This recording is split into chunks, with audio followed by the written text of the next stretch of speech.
சகோதரர் பக்தசிங் அவர்களின் ஊழியத்திலிருந்து விடாய் துணிக்கேற்ற வார்த்தைகள். அக்டோபர் மாதம் 24ஆம் தேதி. விசுவாசத்தினாலே எரிகோ பட்டணத்தின் மதில்கள் 7 நாள் சுற்றி வரப்பட்டு வீழ்ந்தது. எபிரேயருக்கு நிருபம் 11ஆம் அதிகாரம் 30வது வசனம். எரிகோ பெரிய பலமான மதில்கள் நிறைந்த பட்டணம். இஸ்ரவேல் புத்திரருக்கு பயந்து அதன் எல்லா வாயில்களும் மூடப்பட்டிருந்தது. உள்ளே வீரமிக்க மனிதர்கள் காணப்பட்டார்கள். உயரமான பலமான மதில்களை கண்டாலே எவரையும் பயமுறுத்தி இருக்கும். ஆனால் இஸ்ரவேலர்களுக்கு அப்படியாக இல்லை. எல்லா குடிமக்களோடும் ஏற்கனவே எரிகோவை அவர்கள் கைகளில் ஒப்பு கொடுப்பதாக கர்த்தர் அவர்களுக்கு வாக்கு கொடுத்திருந்தார். யோசுவாவின் புஸ்தகம் 6ஆம் அதிகாரம் 2வது வசனம். ஆகவே அவர்கள் எரிகோவை நெருங்குவதற்கு முன்பே வெற்றி தங்களுக்கு சொந்தமானது என்ற பலமான நம்பிக்கை அவர்களுக்கு காணப்பட்டது. எரிகோவின் ராஜாவும் அவனுடைய வலிமை மிக்க மனிதர்களும் பிசாசையும் அவனுடைய தூதர்களையும் சுட்டி காட்டுகிறார்கள். தீய சக்திகளுக்கு எதிராக நாம் எப்பொழுதும் போராட வேண்டும். எபேசியருக்கு நிருபம் 6வது அதிகாரம் 12வது வசனம்.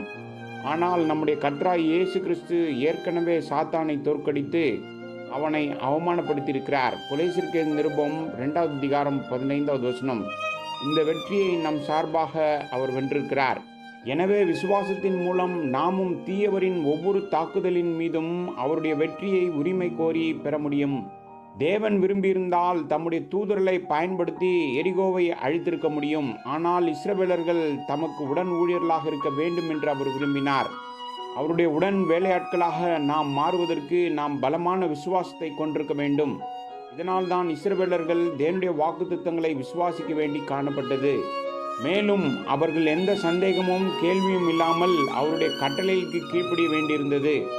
கர்த்தர் விரும்பியிருந்தால் இஸ்ரவேலர்கள் எரிகோ நகரத்தை ஒரு முறை சுற்றி வந்திருக்கலாம். மதில்கள் இடிந்து விழுந்திருக்கும். ஆனால் அவர்கள் பல முறை சுற்றி வர வேண்டியிருந்தது. ஒவ்வொரு முறை அவர்கள் சுற்றி வரும்போதும் அவர்களின் விசுவாசம் மேலும் மேலுமாக பலம் பெற்றது.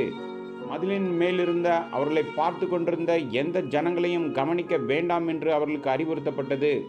ஒருவேளை இவர்கள் அவர்களை பார்த்து கேலி செய்து சிரித்திருக்கலாம். மறுபுறம் எக்காலம் ஊதுவதன் மூலம் இஸ்ரவேல் புத்திரர் கர்த்தரிடமிருந்து வந்த வெற்றியில் களி கூர்ந்தார்கள். அவர்களின் கண்கள் நகரத்திலிருந்தும் அதன் குடிகளிடமிருந்தும் இழுக்கப்பட்டு கர்த்தரின் மேல் மட்டுமே பதிந்திருந்தது. கர்த்தருடைய வார்த்தைகளை நம்பி செயல்படும் விசுவாசம் மற்றும் அவரது கட்டளைகளுக்கு உடனடியாக கீழ்ப்படிதல் மூலம் மட்டுமே இப்பேற்பட்ட வெற்றி வரும்.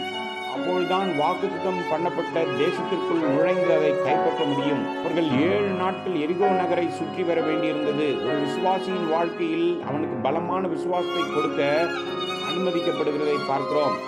1 பேதுரு புஸ்தகம் 1வது அதிகாரம் 6லிருந்து 7வது வசனம். 7 முறை அக்கினியை கடந்து சென்று பொன் சுத்திகரிக்கப்படுகிறது. நம்முடைய பரலோக சுதந்திரத்தின் முழு பகுதியையும் பெறுவதற்கு பல வேதனையான சூழ்நிலைக்குள் தேவன் நம்மை அழைத்து செல்கிறார்.